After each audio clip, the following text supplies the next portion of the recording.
Summer heat nu cool shades తో beat చేయండి. Mr. Opticals Mr. Cool offer.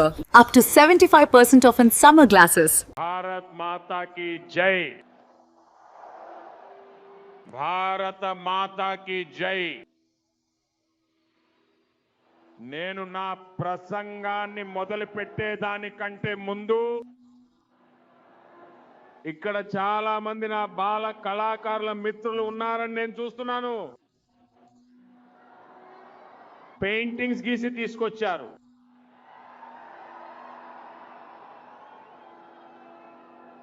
దయచేసి వాటిని ముందుకు పంపించండి। నా ఎస్పీజీ మిత్రులు వాటిని సేకరిస్తారు। దాని వెనుక మీ చిరునామా ఉంటే గనక నేను మీకు తప్పకుండా ఉత్తరం పంపిస్తాను।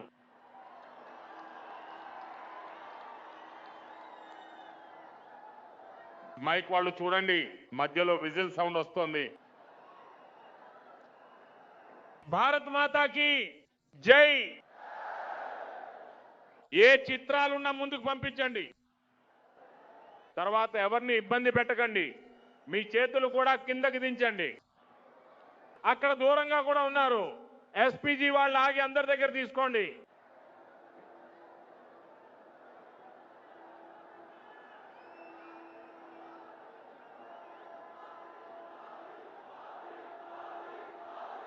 ఆ పిల్లల్ని ముందుకు తీసుకురాకండి, చిత్రాలు పంపించండి। పిల్లల్ని ఇబ్బంది పెట్టకండి।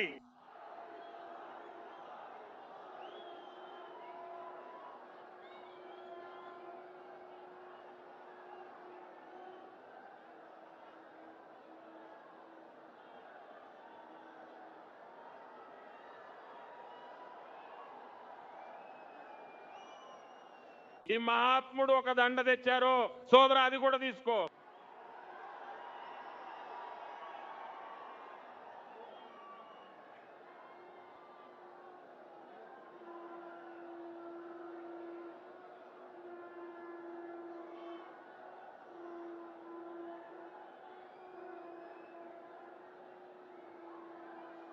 ఇటువైపు కూడా చాలా మంది ఏదో ఒకటి తెచ్చారు।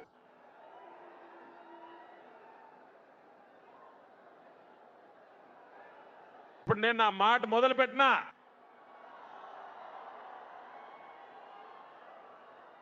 చిత్రాలు తెచ్చిన వారు చేతులు దించండి, వెనుక వారికి ఇబ్బంది కలగకుండా।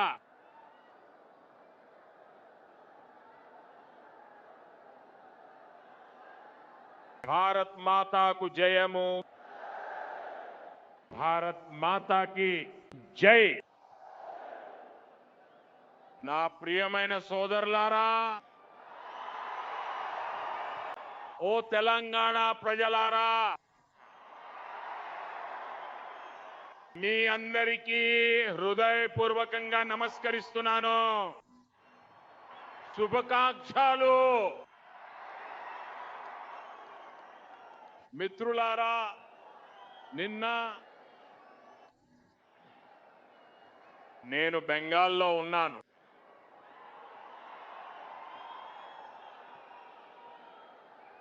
అక్కడ మొట్టమొదటిసారి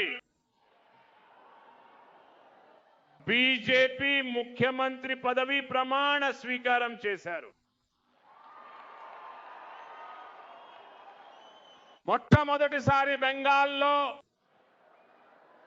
అఖండ మెజారిటీతో బీజేపీ సర్కారు కొలువుదీరింది। ఇంకా నేను చూస్తున్నాను,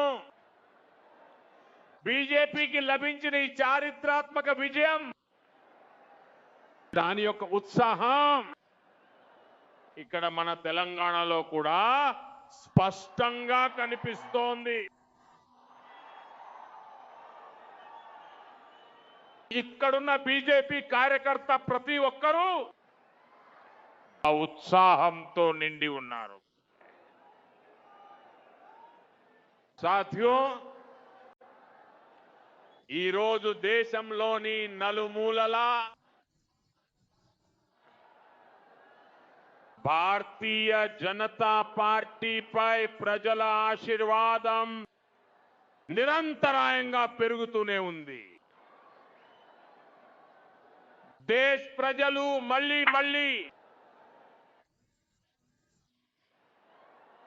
బీజేపీ యొక్క అభివృద్ధి మోడల్ పైన, మంచి పరిపాలన అనే మోడల్ పైన తమ ఆమోద ముద్రను వేస్తున్నారు. స్వాతంత్ర్యం వచ్చిన 75 సంవత్సరాల తర్వాత అస్సాంలో భారతీయ జనతా పార్టీ ప్రభుత్వం హ్యాట్రిక్ విజయాన్ని నమోదు చేసింది. అంతేకాదు పుదుచ్చేరిలో కూడా బీజేపీ ఎన్డీఏ ప్రభుత్వం మళ్ళీ అధికారంలోకి తిరిగి వచ్చింది. బీజేపీకి ఇంతటి ఘన విజయం లభించిన తర్వాత నేను తెలంగాణలోని ప్రజల యొక్క భావాలను కూడా చూస్తున్నాను. తెలంగాణలో ప్రతి ఒక్కరూ కూడా ఒకే ఒక్క మాట చెప్తున్నారు.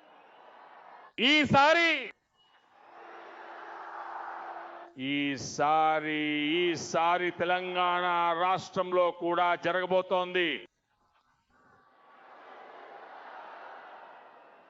నా మిత్రులారా, మన భారతదేశంలో ప్రతి సంవత్సరం ఏదో ఒక రాష్ట్రంలో ఎన్నికలు జరుగుతూ ఉంటాయి. ఎవరో ఒకరు ఓడిపోతారు, మరి కొందరు గెలుస్తారు. మరియు ఇది ప్రజాస్వామ్యంలో చాలా సహజమైన విషయం. ఇది మన ప్రజాస్వామ్యం యొక్క ఒక అనివార్యమైన భాగం. అయితే మిత్రులారా, పశ్చిమ బెంగాల్లో భారతీయ జనతా పార్టీ విజయం గురించి దేశవ్యాప్తంగా ఎంతగా ఉత్సవాలు జరుగుతున్నాయో,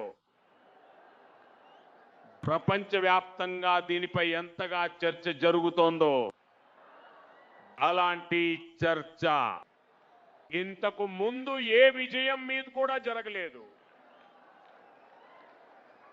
దీనికి కారణం ఏంటంటే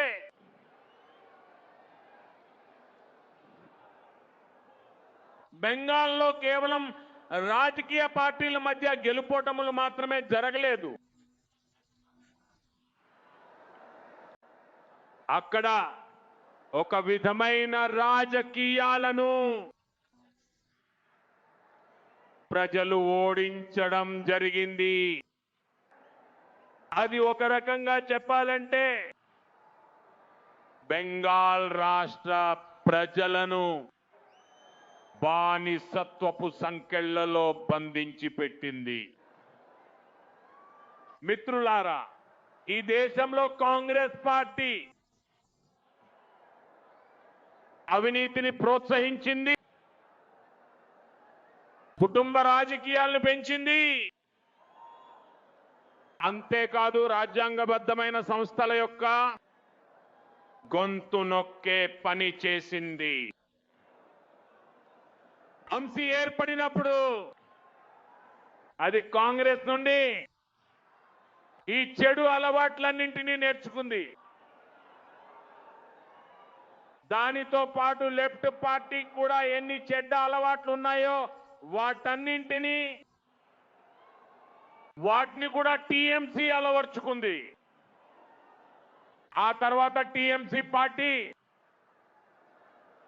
భారతదేశ రాజకీయ చరిత్రలోని అత్యంత తిరస్కృతమైన మరియు అత్యంత ప్రమాదకరమైన మోడల్ను అభివృద్ధి చేసింది. టీఎంసీ తన యొక్క ఈ నియంతృత్వ పాలన అనే నమూనాలో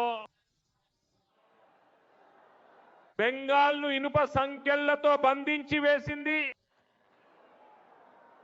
ఇప్పుడు బెంగాల్లోని ప్రజలు రాజకీయాల యొక్క అటువంటి భయంకరమైన నియంతృత్వ పాలన నమూనాను ఓడించారు. మరి అందుకే దేశవ్యాప్తంగా పండగ వాతావరణం నెలకొని ఉంది. చూస్తుంటే ఎలా అనిపిస్తోందంటే బెంగాల్ ప్రజలందరూ ఎన్నో సంవత్సరాల తర్వాత ఇప్పుడు స్వేచ్ఛగా ఊపిరి పీలుస్తున్నారు. మిత్రులారా, ఒకానొకప్పుడు ఒక సమయం ఉండేది, దక్షిణాది నుండి మొదలుకొని ఈశాన్యం వరకు భారతీయ జనతా పార్టీని ఒక అంచున ఉన్న పార్టీగా పరిగణించేవారు. కానీ ఈరోజు యావత్ భారత ప్రజానీకం ఒక విషయాన్ని స్పష్టంగా చెబుతోంది. ఒక ఆలోచన దేశం కోసం అయితే అప్పుడు దాని గర్జనను ఏ సరిహద్దు కూడా ఆపలేదు.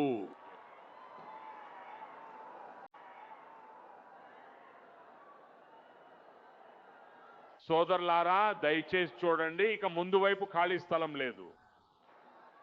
మీరు అక్కడే నిలబడి ఉండి ప్రశాంతంగా వినగలరో లేదో అన్నది మీరే నిర్ణయించుకోవాలి. ముందుకు రావడానికి ప్రయత్నించకండి.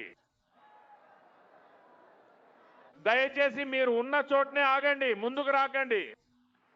మరియు ఈ చిత్రాలు పట్టుకున్న వారిని నేను చేతులు జోడించి ప్రార్థిస్తున్నాను.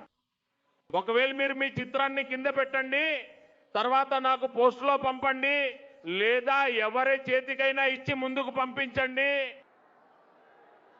దీన్ని పట్టుకుని నిలబడకండి.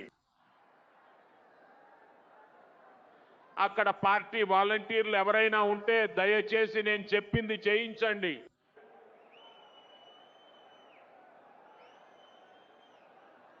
ఎందుకంటే వెనుక ఉన్న వాళ్ళకి ఎవరికీ కనిపించడం లేదు, అందుకే జనం అరుస్తున్నారు.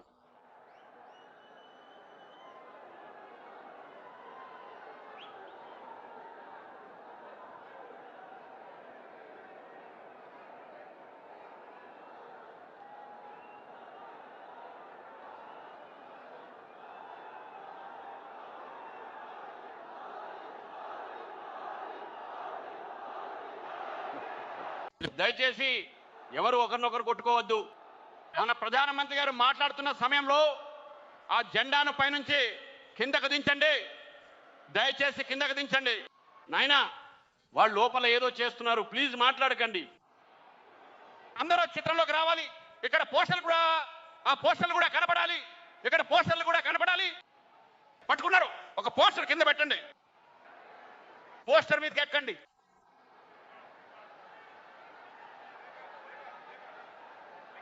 తెలంగాణ నా సోదరీమణులారా, నా యువ మిత్రులారా, మీ ఈ ప్రేమను నేను శిరసా వహిస్తాను.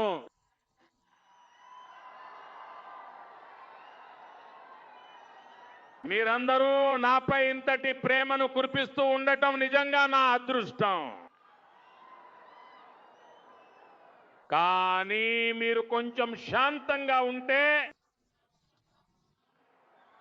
నేను నా విషయాన్ని చెప్పగలను. ఈ స్థలం చిన్నదైపోయింది, మీకు చాలా ఇబ్బందిగా ఉండి ఉంటుంది. అందరూ చెప్పండి, భారత మాతాకి, భారత్ మాతాకి. మిత్రులారా, హిందుస్థాన్ ప్రతి మూలలో,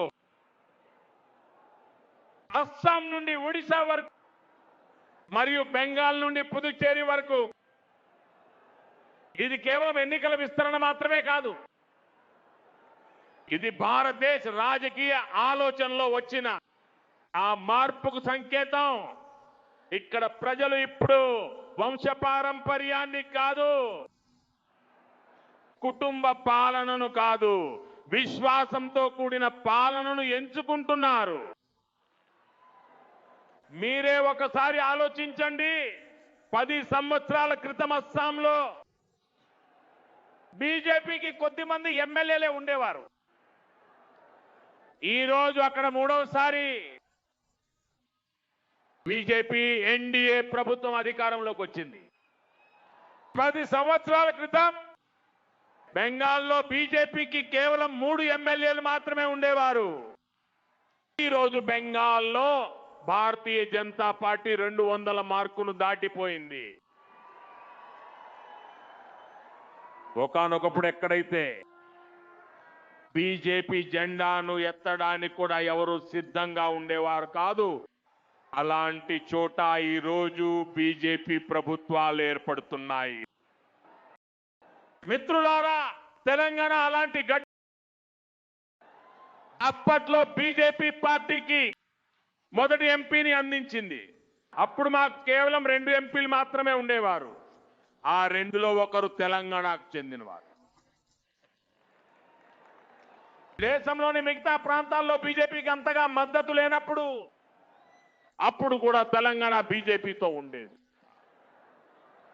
ఈ రోజు ఇక్కడ నుండి దాదాపు సగం మంది ఎంపీలు బీజేపీ నుండి ఎన్నికైన వారే. ఇక్కడ మా శాసనసభ్యులు చాలా మంది ఉన్నారు. నాకు తెలంగాణ రాష్ట్ర ప్రజల ఇంకా ఇక్కడి బీజేపీ కార్యకర్తలపై సంపూర్ణమైన నమ్మకం ఉంది. వచ్చే ఎన్నికల్లో ఇక్కడ కూడా అత్యధిక మెజారిటీతో వచ్చేసారి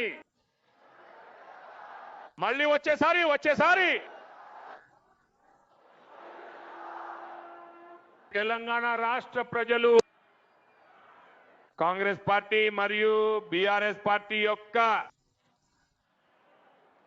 వాగ్దాన ఉల్లంఘన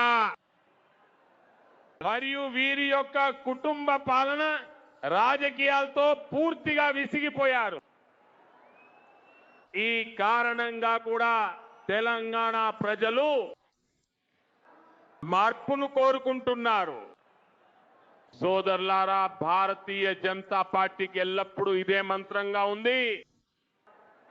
రాష్ట్రం అభివృద్ధి చెందితేనే దేశం అభివృద్ధి చెందుతుంది. ఈ రోజు భారతదేశం అభివృద్ధి చెందిన దేశంగా మారే లక్ష్యం వైపు వేగంగా ముందుకు సాగుతోంది. అప్పుడు తెలంగాణ పాత్ర కూడా చాలా ముఖ్యమైనది. మన తెలంగాణ, మన హైదరాబాద్ వికసిత భారత్ యాత్రకు ఊతమివ్వాలి. ఇది కేంద్రంలోని బీజేపీ ప్రభుత్వ ఎన్డీఏ ప్రభుత్వ నిరంతర ప్రయత్నం.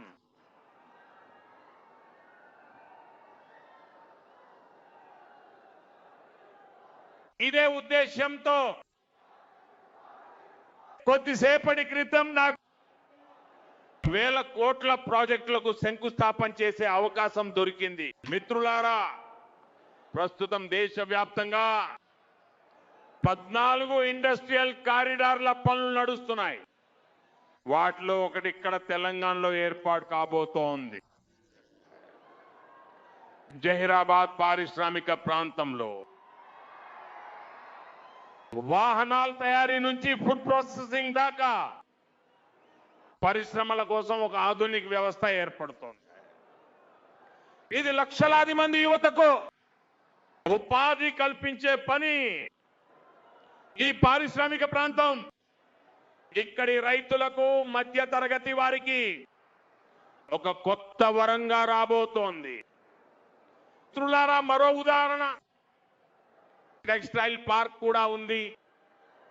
దేశం మొత్తం మీద 7 PM మిత్ర టెక్స్టైల్ పార్కులు మంజూరు చేశారు.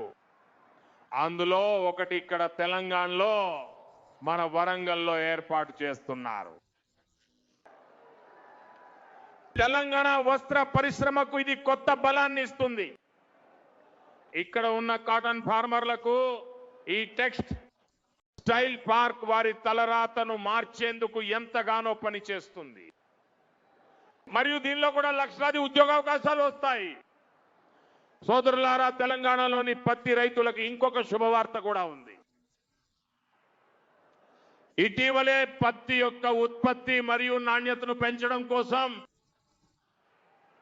కేంద్ర ప్రభుత్వం ఒక సరికొత్త మిషన్ కు ఆమోదం తెలియజేసింది. 1000 కోట్ల రూపాయల ఈ మిషన్ ద్వారా ఇక్కడి లక్షలాది పత్తి రైతులకు సహాయం అందుతుంది. రైతుల ఆదాయం పెరుగుతుంది మరియు టెక్స్టైల్ రంగం కోసం పత్తి దిగుమతిపై భారత్ ఆధారపడటం కూడా తగ్గుతుంది. సోదరులారా, బీజేపీ ఫోకస్ అంతా అభివృద్ధిపైనే మరియు ఉపాధి కల్పనపై ఉంది. కానీ కాంగ్రెస్ ఇక్కడ ఏం చేస్తోంది? అది మీరు బాగా చూస్తున్నారు. దేశంలోని కేవలం 3 రాష్ట్రాల్లోనే ప్రస్తుతం కాంగ్రెస్ ముఖ్యమంత్రులు మిగిలి ఉన్నారు. కేవలం 3 రాష్ట్రాలు మాత్రమే కాంగ్రెస్. వాళ్ళు దేశంలో ఎక్కడ ఉన్నా సరే వాళ్ళు అనుసరించేది ఒకే ఒక్క మోడల్. ముందుగా అబద్ధాలు చెప్పడం, ఆ తర్వాత చెప్పిన అబద్ధాలను పూర్తిగా మర్చిపోవడం. ఎన్నికల్లో గెలవడం కోసం ఆకాశంలో ఉన్న నక్షత్రాలను సైతం కోసుకొచ్చి మీ కాళ్ళ దగ్గర పెడతామని వాగ్దానాలు చేస్తారు.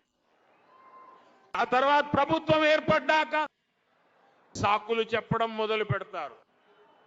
సోదరులారా, హిమాచల్ ప్రదేశ్ మరియు కర్ణాటకలో కూడా కాంగ్రెస్ పార్టీ తన వాగ్దానాలను మర్చిపోయింది. అక్కడి ప్రజలు కాంగ్రెస్ ప్రభుత్వం వల్ల చాలా ఇబ్బందులు ఎదుర్కొంటున్నారు. ఇక్కడ మన తెలంగాణలో కూడా ఇదే తంతు నడుస్తోంది. మిత్రులారా, కాంగ్రెస్ ప్రాధాన్యత ప్రజలకు సేవ చేయడం అనేది కాదు. కాంగ్రెస్ పార్టీ ఇప్పుడు దేశాన్ని ముక్కలు చేసే, విద్వేషాన్ని రెచ్చగొట్టే రాజకీయాలకు ఒక ముఖ్యమైన ఆధారంగా మారిపోయింది. అయితే రాజకీయ పార్టీల కంటే కూడా చాలా ఎక్కువగా వామపక్ష పార్టీల కంటే కూడా అతి వామపక్షంగా తయారైంది.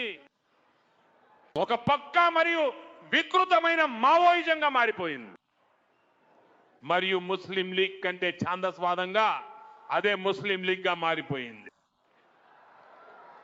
అందుకే ప్రజలు కాంగ్రెస్ ను ఎంఎంసి అని, ఎంఎంసి అంటే ముస్లిం లీగ్ మావోయిస్ట్ కాంగ్రెస్ అని అంటున్నారు. ఇది ముస్లిం లీగ్ మావోయిస్ట్ కాంగ్రెస్. మిత్రులారా, ఈ దేశానికి మావోయిస్ట్ ఉగ్రవాదం కారణంగా ఎంతో నష్టం వాటిల్లింది. తెలంగాణ కూడా గడిచిన దశాబ్దాలలో ఈ మావోయిస్ట్ ఉగ్రవాదం కారణంగా ఎంతో నష్టపోవాల్సి వచ్చింది. మావోయిస్ట్ ఉగ్రవాదం ఇన్ని సంవత్సరాలుగా అందువల్లనే ఈ దేశంలో కొనసాగుతూ వచ్చింది. ఎందుకంటే కాంగ్రెస్, లెఫ్ట్ లాంటి కొన్ని రాజకీయ పార్టీలు దీనికి నిరంతరం సైద్ధాంతికంగా ఊతమిచ్చాయి. కానీ దురదృష్టం చూడండి, ఈరోజు మావోయిజం ఉగ్రవాదం దాని చివరి శ్వాసలను లెక్కిస్తోంది. అయినా కూడా ఈ ప్రజలు మావోయిజాన్ని, నక్సలిజాన్ని కాపాడటంలోనే నిమగ్నమై ఉన్నారు. గత 11-12 ఏళ్లుగా కాంగ్రెస్ రాజకుటుంబం నిరంతరాయంగా ప్రయత్నిస్తూనే ఉంది. మావోయిస్టు ఉగ్రవాదం మీద ఎలాంటి చర్యలు తీసుకోకూడదని. మిత్రులారా, నాకు తెలుసు తెలంగాణ పోలీసులు ఎవరైతే ఉన్నారో వారికి పూర్తి స్వేచ్ఛ ఇచ్చి ఉంటే నాకు ఖచ్చితంగా నమ్మకం ఉంది, ఈ పోలీసులు తమ శక్తితో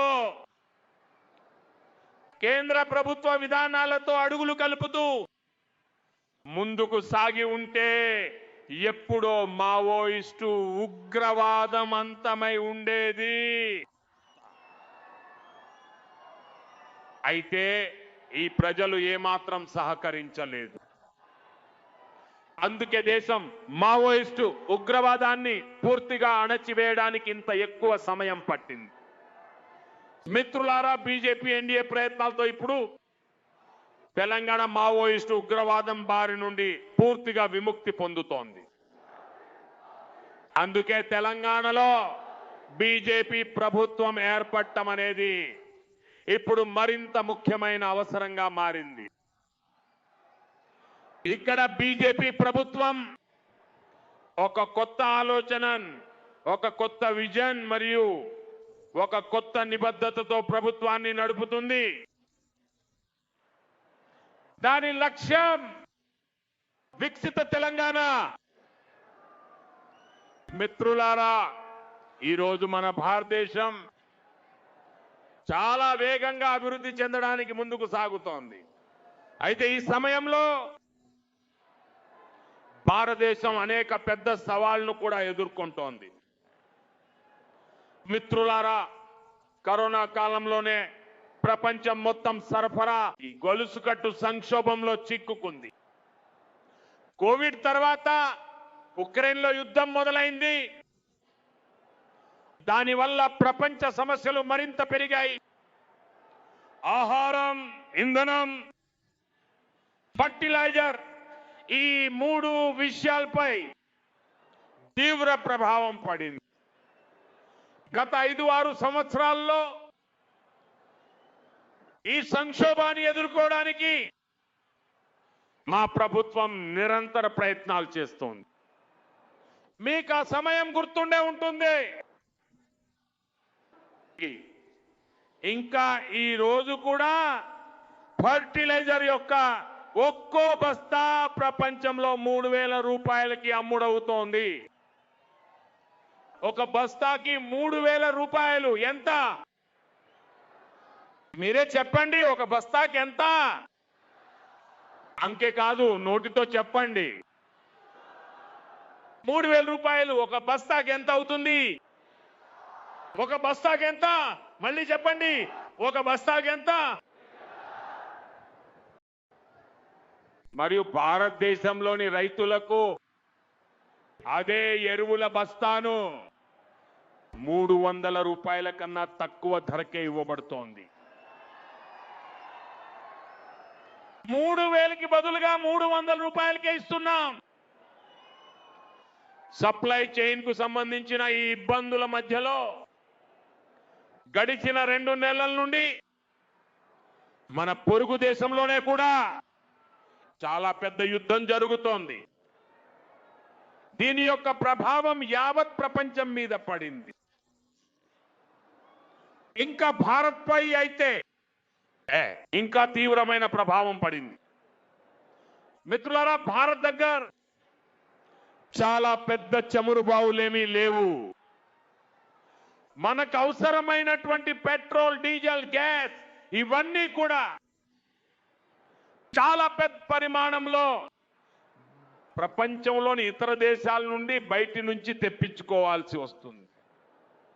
యుద్ధం కారణంగా ప్రపంచమంతటా పెట్రోల్, డీజిల్ యొక్క ధరలు, గ్యాస్ మరియు ఫర్టిలైజర్ల ధరలు చాలా అధికంగా పెరిగిపోయాయి. అవి ఆకాశాన్ని కూడా దాటిపోయాయి. మన అండై దేశాలలో పరిస్థితి ఎలా ఉందో వార్తాపత్రికలలో వస్తూనే ఉంది. భారత ప్రభుత్వం ఈ యుద్ధం కారణంగా గత 2 నెలలుగా దేశ ప్రజలను ఈ సంక్షోభం నుండి కాపాడటానికి నిరంతరంగా ప్రయత్నాలు చేస్తోంది. పౌరులపై భారం పడకుండా అందుకోసం ప్రభుత్వం మొత్తం భారాన్ని స్వయంగా తన భుజస్కంధాలపై మోస్తోంది. అయితే మిత్రులారా, ఎప్పుడైతే సప్లై చైన్ పై సంక్షోభం నిరంతరంగా కొనసాగుతుందో, మనం ఎన్ని చర్యలు తీసుకున్నా సమస్యలు పెరుగుతూనే పోతాయి. అందువల్ల ఇప్పుడు దేశాన్ని అన్నింటికన్నా ఉన్నతంగా భావిస్తూ తను సర్వోన్నతంగా భావించి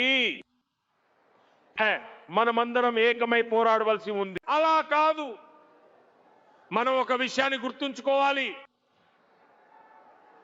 దేశం కోసం ప్రాణత్యాగం చేయడమే, అది మాత్రమే దేశభక్తి అనిపించుకోదు. దేశం కోసం బ్రతకడం, అలాగే దేశం పట్ల మనకున్న మన బాధ్యతలను, కర్తవ్యాలను సక్రమంగా నిర్వర్తించడం కూడా దేశభక్తి అవుతుంది. కాబట్టి ఈ ప్రపంచవ్యాప్త సంక్షోభ సమయంలో మనం మన కర్తవ్యాలకు సర్వోన్నత ప్రాధాన్యతనిస్తూ కొన్ని సంకల్పాలు తీసుకోవాలి. మరియు ఆ సంకల్పాలను పూర్తి సమర్పణ భావంతో వాటిని మనం నెరవేర్చాలి. ఉదాహరణకు ఒక పెద్ద సంకల్పం ఉంది. పెట్రోల్ మరియు డీజిల్ ను మనం చాలా సంయమనంతో ఉపయోగించడం. మిత్రులారా, మనం పెట్రోల్ మరియు డీజిల్ వినియోగాన్ని తగ్గించాల్సి ఉంటుంది.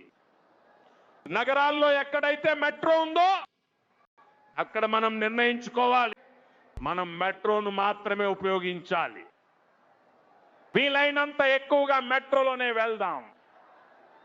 ఒకవేళ కారులోనే వెళ్ళడం తప్పనిసరి అయితే అప్పుడు కార్ పూల్ చేయడానికి ప్రయత్నించండి. మరికొంతమందిని కూడా ఎక్కించుకోండి.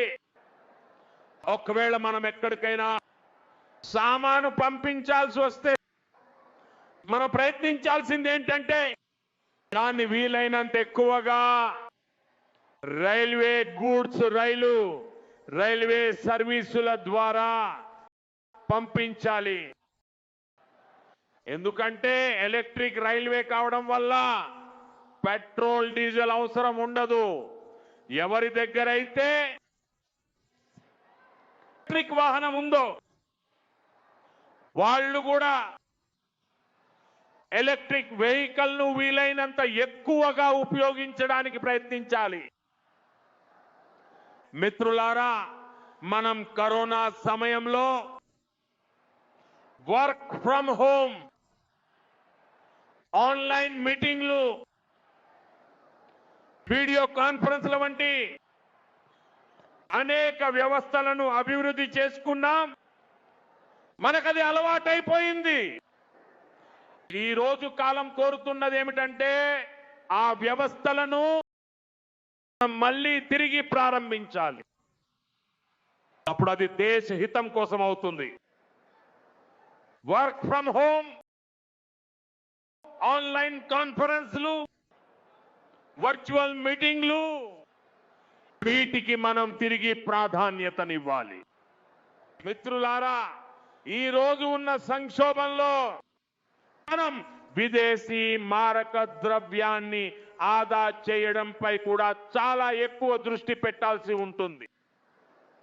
ఎందుకంటే ప్రపంచవ్యాప్తంగా పెట్రోల్ డీజిల్ ధరలు విపరీతంగా పెరిగిపోయాయి. గతంలో కంటే చాలా రెట్లు ఎక్కువ ధరలు పెరిగాయి. కాబట్టి ఇది మనందరి బాధ్యత. పెట్రోల్ డీజిల్ కొనుగోలుపై ఖర్చయ్యే విదేశీ మారక ద్రవ్యాన్ని పెట్రోల్ డీజిల్ ఆదా చేసి మనం ఆ డబ్బును కూడా ఆదా చేయాలి. దీనికోసం మన చిన్న చిన్న ప్రయత్నాలు కూడా దేశానికి చాలా సహాయం చేస్తాయి. ఉదాహరణకు ఈ రోజుల్లో విదేశాల్లో పెళ్లిళ్లు చేసుకోవడం అనే, విదేశాల్లో పర్యటించడం, విదేశాల్లో వెకేషన్లకు వెళ్ళడం అనే సంస్కృతి మధ్య తరగతిలో పెరుగుతోంది. మనం నిర్ణయించుకోవాలి, ఇది ఒక సంక్షోభ కాలం అని మనందరికీ తెలుసు. మరియు మన దేశభక్తి మనల్ని సవాలు చేస్తోంది. అందువల్ల కనీసం ఒక సంవత్సరం పాటు మనం విదేశాలకు వెళ్ళాలనే ఆలోచనలను వాయిదా వేసుకోవడం మంచిది. భారతదేశంలో చాలా ప్రదేశాలు ఉన్నాయి, మనం అక్కడికి వెళ్ళగలం. భారతదేశంలో చాలా చేయవచ్చు. ఆ పాపని కింద కూర్చోబెట్టండి, అలసిపోతుంది. ఆ పాపను కూర్చోబెట్టండి. థ్యాంక్ యూ అమ్మా, థ్యాంక్ యూ. మీరు కూర్చోండి, కింద కూర్చోండి. నేను చూశానమ్మా, తనని చూశాను. ఇక మీరు కూర్చోండి. ఈ చిన్న పాపని ఎందుకు ఇబ్బంది పెడతారు సోదరా? ఈ పిల్లల్ని కూర్చోనివ్వండి ప్లీజ్. పిల్లల్ని ఇబ్బంది పెట్టకండి. మిత్రులారా, మనం విదేశీ మార్గద్రవ్యాన్ని ఆదా చేయడానికి మనం ఏ మార్గాలనైతే అనుసరించగలమో వాటిని అనుసరించి దాన్ని మనం కాపాడుకోవాలి. మిత్రులారా, బంగారం అంటే బంగారం కొనుగోలు అన్నమాట. ఇంకొక కోణం కూడా ఉంది. దీనికోసం విదేశీ మార్క ద్రవ్యం చాలా అధికంగా ఖర్చు అవుతుంది. ఒకానొక కాలంలో సంక్షోభం వచ్చినప్పుడు, ఏదైనా యుద్ధం జరిగేది, అప్పుడు ప్రజలు దేశ ప్రయోజనాల కోసం తమ దగ్గర ఉన్న బంగారాన్ని దానం చేసేవారు. ఈ రోజుల్లో దానం చేయవలసిన అవసరం ఏమాత్రం లేదు. కానీ దేశ హితం కోసం మనం ఒక సంవత్సరం పాటు ఒక విషయం ఖచ్చితంగా నిర్ణయించుకోవాలి. ఇంట్లో ఏ ఫంక్షన్ జరిగినా సరే, ఏ కార్యక్రమం జరిగినా సరే, మనం బంగారు ఆభరణాలు కొనుగోలు చేయం. బంగారం అస్సలు కొనకూడదు. విదేశీ మారకాన్ని ఆదా చేయడానికి మన దేశభక్తి అనేది మనకు ఒక సవాలును విసురుతోంది. మనం ఈ సవాలును స్వీకరించి విదేశీ మారక ద్రవ్యాన్ని కాపాడుకోవాలి. మిత్రులారా, ఈ సమయం ఇంకో పెద్ద పాఠానికి కూడా సంబంధించినది. ఒకప్పుడు ఒక సమయం ఉండేది, అప్పుడు మనం కాపర్ను ఎగుమతి చేసేవాళ్ళం. కానీ ఈ రోజు భారతదేశం ముందు ఎలాంటి పరిస్థితి ఏర్పడిందంటే, ఇప్పుడు మనం కాపర్ను కూడా విదేశాల నుండి దిగుమతి చేసుకోవాల్సి వస్తోంది. మన దేశంలోనే సమ్మెలు చేయించడం ద్వారా కాపర్ ప్లాంట్లను కూడా అంతా చేయించేశారు. ఇప్పుడు పరిస్థితి ఎలా తయారైందంటే, మనం కాపర్ బార్లను బయట నుండి తెప్పించుకోవాల్సి వస్తోంది. దానికి విదేశీ డబ్బు ఖర్చు అవుతుంది.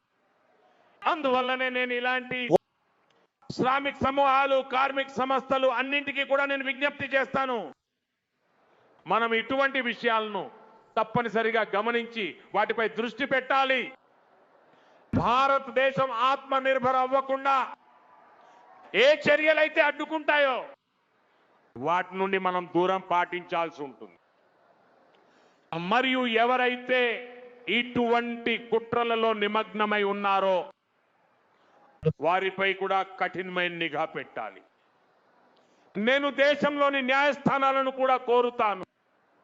ఇలాంటి పరిస్థితి వచ్చినప్పుడు దేశ ప్రయోజనాల దృష్ట్యా మనం ఏదో ఒక పరిష్కార మార్గాన్ని కనుగొనే దిశగా ముందుకు వెళ్ళాలి.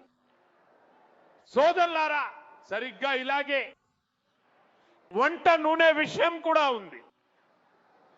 దీని దిగుమతి కోసం కూడా చాలా భారీ మొత్తంలో మనం విదేశీ మారక ద్రవ్యాన్ని ఖర్చు చేయాల్సి వస్తోంది.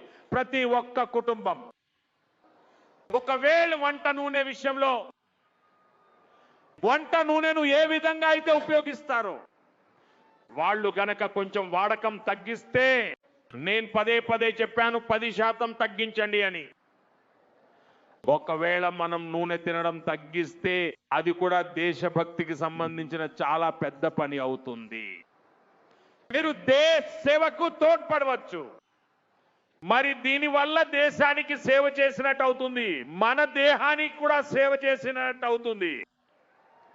దీనివల్ల దేశ ఖజానా యొక్క ఆరోగ్యం మెరుగుపడటమే కాకుండా కుటుంబంలోని ప్రతి ఒక్క సభ్యుని ఆరోగ్యం కూడా చాలా బాగుంటుంది.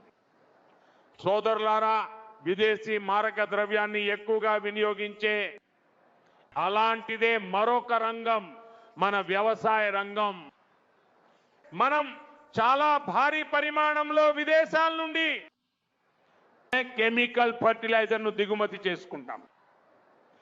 కెమికల్ ఫర్టిలైజర్ వ్యవసాయం కారణంగా మన భూమాత ఎంతో వేదనకు గురవుతోంది. మన పొలాలు నాశనమైపోతున్నాయి. ఒక్కవేళ ఈ రోజు మనం మన పొలాలను కాపాడుకోలేకపోయామంటే రాబోయే భవిష్యత్తులో మన పంటల మీద కూడా చాలా పెద్ద ప్రమాదం పొంచి ఉంటుంది. అందుకే ఇది చాలా ముఖ్యం. మనం కెమికల్ ఫర్టిలైజర్ల వాడకాన్ని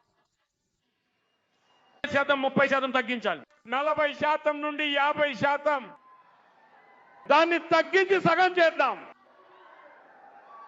మరియు మనం దీంతో పాటుగా కూడా సహజ వ్యవసాయం వైపు అడుగులు వేయాలి. మనం ఎరువుల వాడకాన్ని తగ్గించడం ద్వారా విదేశీ మారకాన్ని కూడా ఆదా చేయవచ్చు. మరియు అదే సమయంలో మన పొలాలను కాపాడుకోవచ్చు. మన ఈ భూదేవిని మనం కాపాడుకోవచ్చు. ఇంకా ఇది మనం తప్పక చేయాలి. ఈ రోజు ప్రపంచ సంక్షోభాల వల్ల వచ్చిన ఆ సవాళ్లను మనం అధిగమించాల్సి ఉంటుంది. మిత్రులారా, భారత ప్రభుత్వం పొలాల్లో డీజిల్ పంపులకు బదులుగా సోలార్ పంపుల పథకాన్ని అమలు చేస్తోంది. మనం పొలాల్లో డీజిల్ పంపులకు బదులుగా సోలార్ పంపులను ఉపయోగించేలా ప్రోత్సహించాలి. నేను కోవిడ్ సమయంలో కూడా స్థానిక వస్తువులను కొనమని నేను అభ్యర్థించేవాడిని. వోకల్ ఫర్ లోకల్ అనే మంత్రంతో ముందుకు వెళ్ళాలి. మేడ్ ఇన్ ఇండియా వస్తువులను మనం కొని కూడా విదేశీ మారకాన్ని ఆదా చేయవచ్చు. మరియు మన దేశంలో మనకి స్థానిక ఉత్పత్తికి ఎటువంటి కొరత లేదు. అవి బూట్లు కావచ్చు, పర్సులు కావచ్చు, లేదా బ్యాగులు కావచ్చు. మనం స్వదేశీ వస్తువులకే ఎక్కువ ప్రాధాన్యత ఇవ్వాలి. మరియు నేను ఇది చెప్పడం లేదు, మీ దగ్గర కొని ఉన్న విదేశీ వస్తువులు, విదేశీ బ్రాండ్లవి ఏవైతే ఉన్నాయో వాటిని తీసుకెళ్లి పడేయండి అని నేను అనడం లేదు. అలా నేను చెప్పడం లేదు. కానీ నా అభ్యర్థన ఏంటంటే, మనం కొత్తగా విదేశీ ఉత్పత్తులను అస్సలు కొనకూడదు. ఇంకా చెప్పాలంటే నిజానికి మనకు చాలా సందర్భాలలో కనీసం అంచనా కూడా ఉండదు. మనం రోజువారీ జీవితంలో వాడే ఎన్నో వస్తువులు విదేశీవని, వాటిని మనం అలానే ఉపయోగించేస్తున్నామని. మరియు మిత్రులారా, నేను స్వదేశీ గురించి మాట్లాడినప్పుడు ప్రజలు ఏమనుకుంటారంటే, దీపావళి పండుగకు దీపాలు కొనుగోలు చేస్తే స్వదేశీ అయిపోయినట్లే అని. ఇవన్నీ భ్రమలు వ్యాప్తి చేసే మాటలు. దీనితో విజయం లభించదు. మనం మన ఇంట్లో ఉపయోగంలోకి వచ్చే వస్తువుల యొక్క జాబితాను తయారు చేసుకోవాలి. ఎన్ని విదేశీ వస్తువులు మన ఇళ్లలోకి చొరబడ్డాయో చూడాలి. మనకు తెలియదు. కత్తెర కావచ్చు, దువ్వెన కావచ్చు, చిన్న చిన్నవి వస్తువులు, టూత్ పిన్లు, టూత్ బ్రష్లు, చూడండి ఎంత సామాను ఉందో విదేశాల నుండి మన ఇళ్లలోకి చొరబడ్డాయి. మళ్ళీ ఈ జాబితా నుండి మనం ఎంత వీలైతే అంత త్వరగా స్వదేశీ వస్తువులకు మారాలి. మిత్రులారా, ఈ విషయాలు కేవలం ఒక ప్రభుత్వానికి కావు, ఒక పార్టీకి, ఒక వ్యక్తికి చెందినవి కావు. ఇది బీజేపీ సమస్య కూడా కాదు, ఇది దేశ సమస్య. ఇంకా దీనికోసం ప్రతి పౌరుడు, ప్రతి రాజకీయ పార్టీ, ప్రతి ప్రభుత్వం, ప్రతి సమాజం, ప్రతి సంస్థ కూడా సంకల్పబద్ధులై ఉండాలి. నేను మీడియా సహచరులను కూడా దేశ శ్రేయస్సు కోసం ముందుకు రావాలని విజ్ఞప్తి చేస్తాను. దేశభక్తి భావాన్ని మేల్కొల్పుదాం మరియు దేశాన్ని ప్రస్తుతం ఉన్న ప్రపంచ సంక్షోభాలను, దేశం ఆ సంక్షోభాల నుండి లాభం పొందాలి. పరిస్థితిపై పట్టు సాధించాలి. అలాంటి వాతావరణాన్ని సృష్టించడానికి మనం దోహదపడాలి. అప్పుడే దేశం విజయవంతమవుతుంది. ఇటువంటి సంకల్పాలు ప్రతి పౌరుడు పూర్తి నిజాయితీ నిరూపించినట్లయితే భారతదేశం ఎదురయ్యే ప్రతి సంక్షోభంలోనూ తప్పకుండా విజయం సాధిస్తుంది. మిత్రులారా, నాకు నమ్మకం ఉంది, దేశంలోని ప్రతి పౌరుడు ఇదే దృఢ సంకల్పంతో ముందుకు సాగుతారని. మిత్రులారా, ఇంత భారీగా మీరు రావడం, ఇది గాలి ఎటు వీస్తుందో చూపిస్తోంది. ఇది తెలంగాణ తీరును చూపిస్తోంది. నేను మరొక్కసారి మీ అందరికీ నా హృదయపూర్వకమైన అభినందనలు తెలియజేస్తున్నాను. నాతో కలిసి చెప్పండి, భారత మాతాకి, భారత మాతాకి, భారత మాతాకి వందే మాతరం. వందే వందే వందే వందే వందే మాతరం.